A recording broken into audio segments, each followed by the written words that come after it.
දැන් අඬන්නේ මොකටද? දැන් පංච ගහලා පෙරදිච්ච හින්දා අඬන්නේ ඔය. ඉතින් පරදිනවනේ එන්න. සල්ලි පරදිනවනේ පංච ගැහුවම. එහෙම තමයි ඉතින්. පංච ගැහුවම පරදිනවා. සල්ලි දෙනකොට දෙනවනේ ඒ හින්දා පරදිනවා පංච ගහනකොට. ආය යන්න දෙන්නේ නැහැ හැබැයි මම හොඳේ. හෙට යන්න දැන් සල්ලි දුන්නනේ ආය අම්මා යන්න කියලා. ඈ පංච ගහලා සල්ලි පෙරදුනහම අඬනවා නම් ආය යන්න එපා. හොඳද? අඬනවා නම් යන්න දෙන්නේ නැහැ අම්මා. අම්මා කියලානේ ඇහුවේ දැන් පරදිනවා දිනනවා කියලා.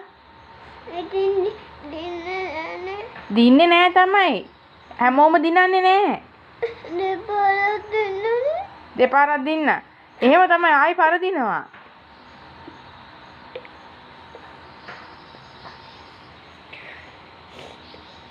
දැන් දුකයිද?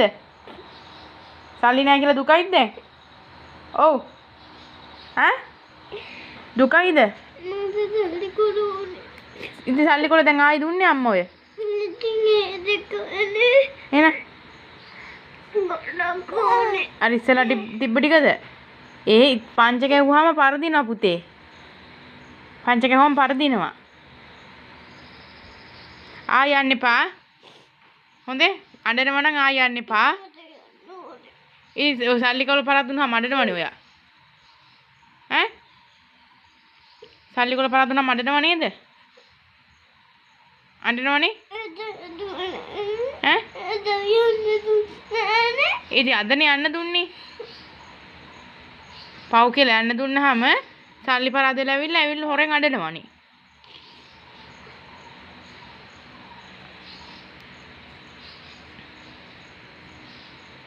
දැන් සල්ලි කොල තියෙනවනේ දැන් අඬන්න එපා.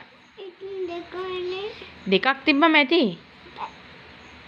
වැරදිච්ච ඒවායි හම්බෙන්නේ නැහැ. ඒව දෙනවද ගත්ත අය? ඔයාගේ වුණාට එහෙම තමයි පංච ගහනවා කියන්නේ. ඒකනේ නෙතුවක්කත් එක දැන් යැව්වේ පංච ගහන්නේ පව් හින්දානේ. ආය යන්න දෙන්නේ නැහැ සල්ලි පරාදෙලා අඬනවනම්.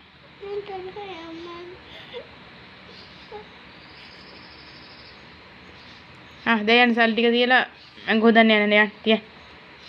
යන්න. දැන් යන්න දෙන්නේ දැන් හවස් වෙලා තියෙන්නේ. දැන් කරුවල වැටෙනවා. යන්න. ගෙටකින් ඔය සල්ලි ටික තියාගෙන හිට ගහන්න. අපච්චි ආව මිල්ල ගන්න යන්න. ගිහින් තියන්න.